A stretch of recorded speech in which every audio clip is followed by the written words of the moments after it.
देखो एक बार और फॉर्मूला बताता हूँ मैं। थर्ड वन फॉर्मूला क्या है, देखो ये है आपका, अगर उसने पूछा क्वेश्चन आपका कि मैक्सिमम वर्क डन कितना हुआ, ठीक है, तो मैक्सिमम वर्क कितना हुआ वो करेंगे minus del G naught, minus, और ये माइनस का आपको पता है अगर N F E naught cell, ये कैसे आया, देखो मेरे को पता है कि del G naught is equal to minus N F E naught cell होता है, और अगर इसको माइनस करेंगे तो दोनों से मल्टीप्लाई बाय नेगेटिव, तो नेगेटिव और नेगेटिव नेगेटिव पॉजिटिव, तो अगर ये नेगेटिव होगा तो ये प्लस हो जाएगा। तो वर्क मैक्सिमम के लिए आपको यहाँ से निकालना पड़ेगा, ठीक है। तो मैक्सिमम वर्क है जो क्वेश्चन में आता है, और ये एनसीईआरटी में क्वेश्चन है, इसके 4-5 क्वेश्चन है कि मैक्सिमम वर्क बताओ। मैक्सिमम वर्क का मतलब N F E naught cell, ठीक है। तो ये समझ में आया आपको। अब देखो डेल जी नॉट क्या होता है, जी होता है गिब्स, तो गिब्स फ्री एनर्जी। गिब्स कहता है कि आपके पास एक एनर्जी होती है, देखो the energy available to do useful work, ठीक है। आप कोई भी काम करने के लिए कुछ एनर्जी आपके पास अभी बची होगी, ठीक है, कुछ ना कुछ तो एनर्जी होगी आपके पास, तो वो कहता है ये गिब्स फ्री एनर्जी है वो, यानी आपने बचा के रखी कि कभी भी मुझे दौड़ भाग करनी पड़े, कुछ काम करना पड़े, तो मैं इसे यूज कर सकती हूँ या यूज कर सकता हूँ। तो आपके पास जो एनर्जी अभी बची है जिससे आप कोई भी काम को कर सकते हो, तो उस एनर्जी को गिब्स एक साइंटिस्ट था, उसने कहा फ्री एनर्जी, यानी आपके पास अभी अवेलेबल है, ये आपने रखे हुए हैं। जैसे आपने कुछ रुपए बचा के रखे, किसी ने 100 रुपए बचा के रखे, यानी आप इसे एट ए टाइम इमरजेंसी में क्या कर सकते हो, यूज कर सकते हो किसी चीज को लाने के लिए। अगर कोई आपकी पसंद की चीज है और आप लाना चाह रहे हो तो आप इस पैसे को खर्च करके ला सकते हो, तो ये क्या होगी, मनी होगी, लेकिन ये एनर्जी है जो हमारे अंदर होगी, तो उससे गिब्स ने कहा है गिब्स फ्री एनर्जी। तो समझ में आया गिब्स फ्री एनर्जी क्या हुआ, ठीक। तो ये गिब्स फ्री एनर्जी, तभी तो कह रहे हैं मैक्सिमम वर्क। अब इसकी वैल्यू को कहता है नेगेटिव लो, जिसकी वैल्यू जितनी ज्यादा नेगेटिव होगी उतना उसके पास ज्यादा फ्री एनर्जी है।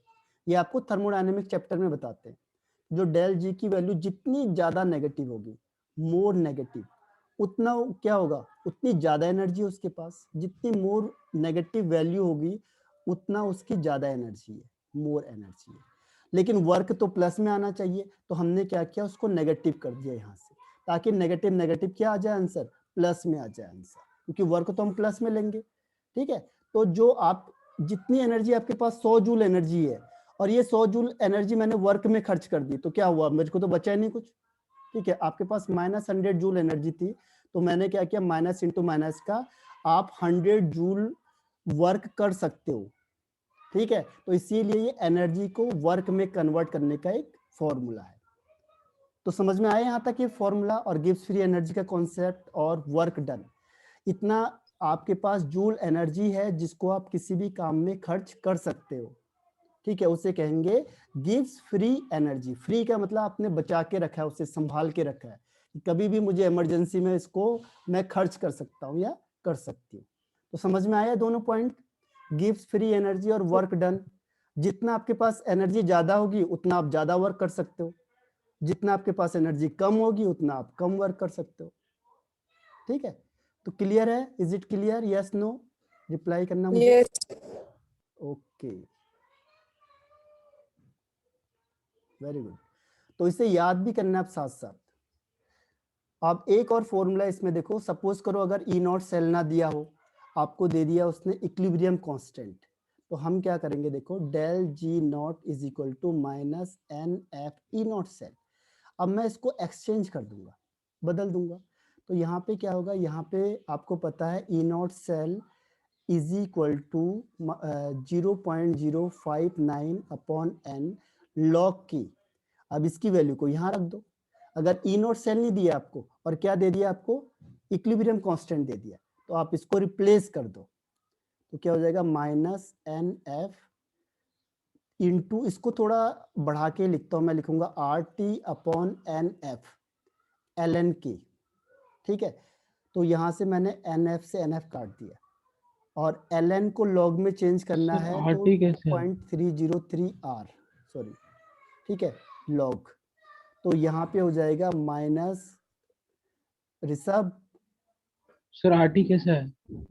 RT पहले का है, जो मैंने जिसकी जगह पे ये वैल्यू रखी है, ये वैल्यू किसकी जगह पे रखी थी, स्टार्टिंग कहाँ से किया था हमने, RT अपॉन NF ln, इसकी जगह पे तो मैंने लिखा था 0.09059, तो क्या होगा, NF से NF कैंसिल आउट हो जाएगा, RT log K, तो ये आ जाएगा del G naught is equal to, तो ये फॉर्मूला आपका बन गया।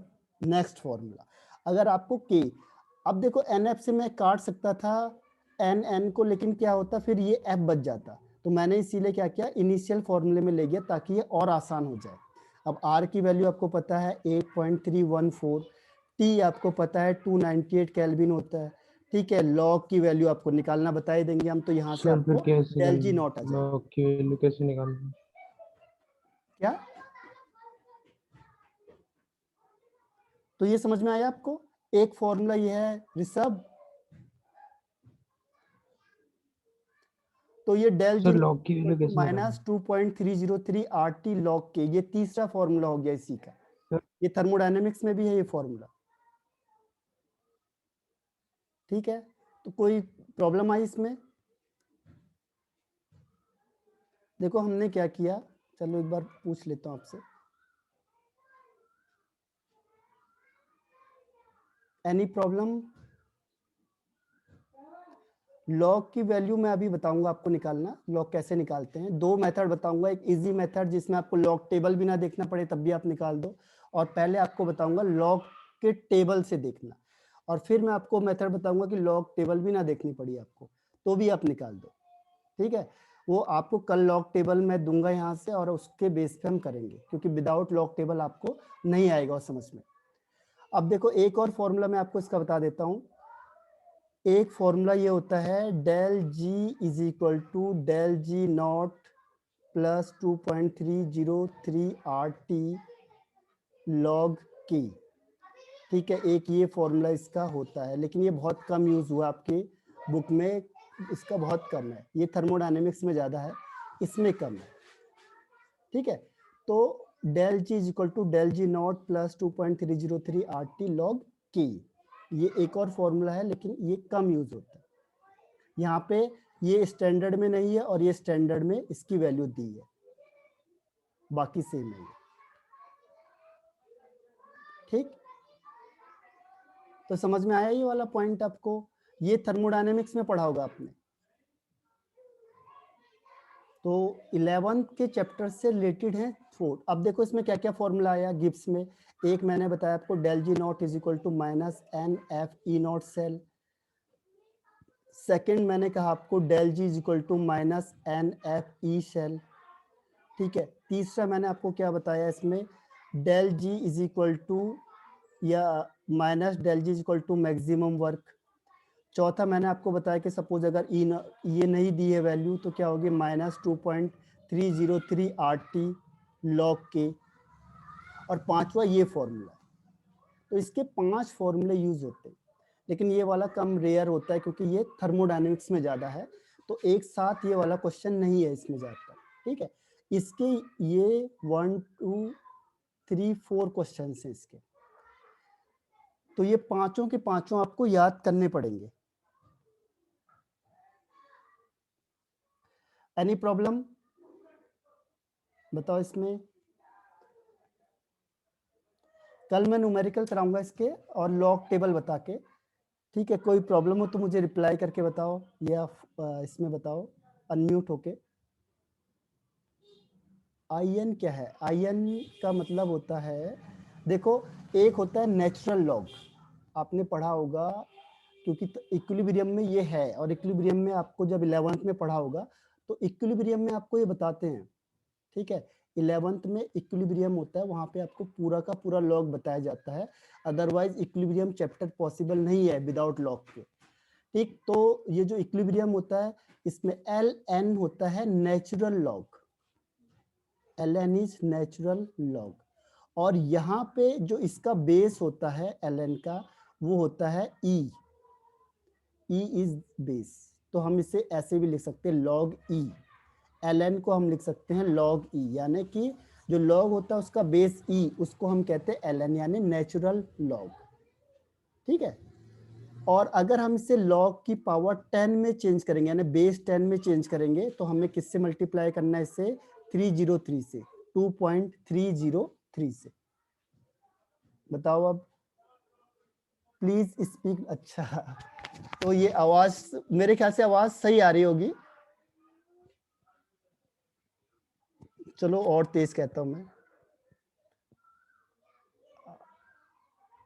नेक्स्ट वन इज, ये समझ में आया? बताओ, लॉग वाला ln, ln मीन्स लॉग की बेस e, उसे ln कहते हैं, यानी नेचुरल लॉग होता है।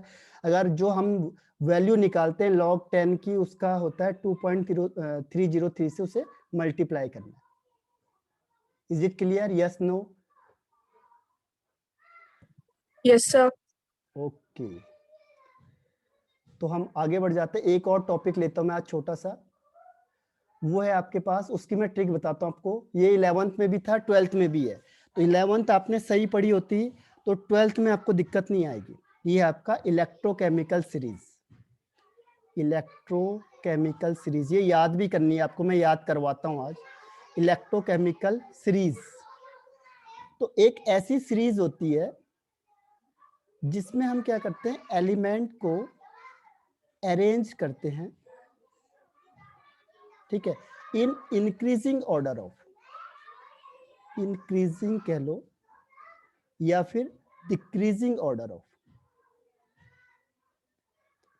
ऑर्डर ऑफ देयर रिएक्टिविटी, ठीक है, और या फिर हम इसे कहते हैं standard reduction potential. Standard reduction potential या रिएक्टिविटी के इंक्रीजिंग या डिक्रीजिंग ऑर्डर में हम एलिमेंट को अरेंज करेंगे जिस सीरीज में, उसे कहते हैं इलेक्ट्रोकेमिकल सीरीज या फिर रिएक्टिविटी सीरीज, क्योंकि ये रिएक्टिविटी को बताता है, ठीक है। तो रिएक्टिविटी सीरीज होती है, जैसे हमने 100 स्टूडेंट की लिस्ट बनाई, तो हमने क्या किया, जो ज्यादा था मेरिट लिस्ट बना दी। तो अगर जिसके ज्यादा मार्क्स हैं, फिर कम मार्क्स, फिर कम मार्क्स, कम मार्क्स, तो एक ऐसी लिस्ट बना दी जिसमें डिक्रीजिंग ऑर्डर में मार्क्स है या फिर इंक्रीजिंग ऑर्डर्स में मार्क्स हैं। तो इस तरीके से अरेंज करने को हम कहते हैं इलेक्ट्रोकेमिकल सीरीज। तो समझ में आया? इलेक्ट्रोकेमिकल सीरीज होगी the series in which elements are arranged in increasing और decreasing order of their reactivity या standard reduction potential is called electrochemical series. अब देखो, इसको मैं याद कराता हूं आपको।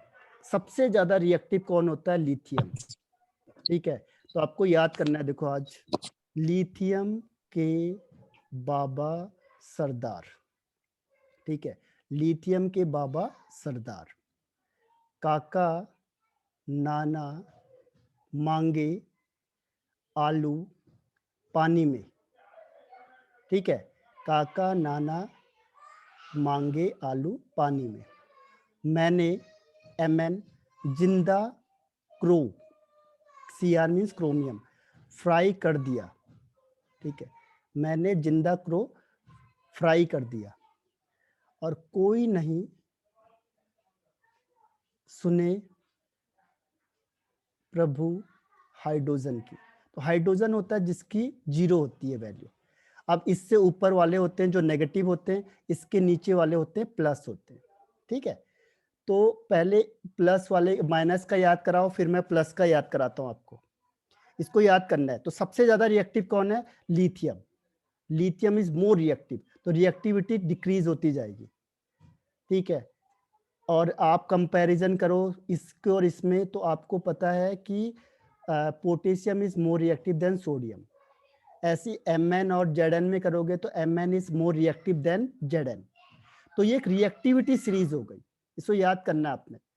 तो मुझे पता चल जाएगा, देखो ये इससे ज्यादा रिएक्टिव है, ये इससे ज्यादा रिएक्टिव है, सॉरी ये कोई है, कोई नहीं सुने प्रभु हाइड्रोजन की, ठीक है, CO कोबाल्ट। तो ये लिथियम के बाबा सरदार, काका नाना मांगे आलू पानी में, मैंने जिंदा क्रो फ्राई कर दिया, कोई नहीं सुने प्रभु हाइड्रोजन की। तो ये याद रखना आपने रिएक्टिविटी सीरीज को। Is it clear? बताओ मुझे रिप्लाई करके।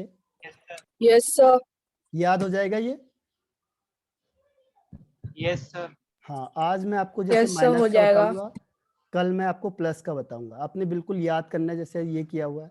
कभी भी आपको रिएक्टिविटी होगी तो आप समझ जाओगे कि जो रिएक्टिव है वो कौन ज्यादा है। सॉरी, सर एक ए है, हाँ ये सी आना चाहिए क। हाँ हाँ बताओ सर वो एक बार वो सेंटेंस फिर से बोल दो। कौन सा। सर जो अभी आप लिखने के लिए बोल रहे थे ना, जब आप ये लिख रहे थे। इलेक्ट्रोकेमिकल सीरीज में। हाँ सर, ये याद करने के लिए जो आपने अभी वो अच्छा नहीं अच्छा, हाँ बोला देखो, स्टेट। लिथियम के बाबा सरदार, लिथियम के बाबा सरदार, काका नाना मांगे आलू पानी में, मैंने जिंदा क्रो फ्राई कर दिया, कोई सर भेज देना नोट्स में। नहीं सुने प्रभु हाइड्रोजन की। ठीक है, अब ये तो आपको माइनस वाला बताया। तो देखो सबसे ज्यादा रिएक्टिव कौन होता है, लिथियम। तो ध्यान रखना है, लिथियम इज मोर रिएक्टिव। ये आपने 11th में ही पढ़ा होगा। ठीक है, तो नोट्स ये आपने पढ़े हुए हैं क्या, 11th में भी आपको पढ़ाया गया होगा। जो रिडॉक्स रिएक्शन होती है वहां पे भी ये है, इलेक्ट्रोकेमिकल सीरीज है, पढ़ा है आप लोगों ने ये इलेक्ट्रोकेमिकल सीरीज। No sir. बताओ Yes, sir. क्यों, पढ़ा है ना। हाँ, तो फिर ये जो जितनी मैंने इलेक्ट्रोड पोटेंशियल वगैरह था ये आपने 11th में पढ़े हुए हैं। ठीक है, तो 11th में भी पढ़े हैं आपने और 12th में भी आ गए, ये दोनों जगह आ गए हैं। तो इसको आपने याद करना है। अब देखो कई बार क्वेश्चन आ जाता है या इस तरीके में आ जाता है, देखो सबसे ज्यादा रिएक्टिव कौन है, लिथियम है। और जैसे जैसे आप ऊपर से नीचे चलते जाओगे रिएक्टिविटी क्या होती जाएगी, डिक्रीज होती जाएगी, रिएक्टिविटी डिक्रीज हो जाएगी। अगर मैंने आपको कहा कि Mn और कैडमियम में से ज्यादा रिएक्टिव कौन है, Mn है या कैडमियम है, तो कौन सा आंसर होगा बताओ, which one is more reactive, Mn और ये Cd कैडमियम, बताओ 1 या 2। Sir, 1. 1, very good, 1 is the right answer. Vineet Shruti, तो आप तुरंत बता दोगे। तो इसीलिए ये रिएक्टिविटी सीरीज याद होना जरूरी है। अब उसको हाइड्रोजन की वैल्यू ध्यान रखना 0 होती है, हाइड्रोजन की वैल्यू कभी गिवन नहीं होती। हाइड्रोजन की जो E0 सेल की वैल्यू होती है वो 0 होती है। ठीक है, हाइड्रोजन की वैल्यू 0 होती है, ये याद रखना है, ये कभी भी बुक में नहीं दिया होगा। कुछ चीजें ऐसी होती है, जैसे मैंने आपको बताया कि डेंसिटी ऑफ वाटर 1 होता है 1 ग्राम पर ml, वो कभी क्वेश्चन में नहीं दिया जाता। ऐसी हाइड्रोजन की वैल्यू कभी भी किसी बुक में नहीं दी होगी। क्यों, क्योंकि इसकी वैल्यू 0 होती है, फिक्स है। ठीक है, तो आज का हमारा ये टाइम लगभग फिनिश की तरफ जा रहा है कम, लेकिन आपको क्या करना है, इस सीरीज को याद करना है। ऐसे कई टेक्निकल चीजें जो मैं आपको आगे समझाऊंगा, जिससे हम क्या करेंगे, अपने चीजों को शॉर्ट कर दें ताकि आपको वहां पे कंफ्यूज ना हो। आप ये ध्यान रखो कि ये चीज आपको आ जाए। तो आज मैंने आपको नेगेटिव का पूरा बताया और कल मैं आपको प्लस का बताऊंगा जो ऊपर से नीचे की सीरीज है, ताकि आपको दोनों याद हो जाए। ठीक है, तो यहाँ तक मैं ऑफ करता हूँ मीटिंग को, और कल हम लॉग टेबल करेंगे और इसका नेक्स्ट पोर्शन करेंगे क्वेश्चन आंसर के साथ। ठीक है, तो बाय बाय।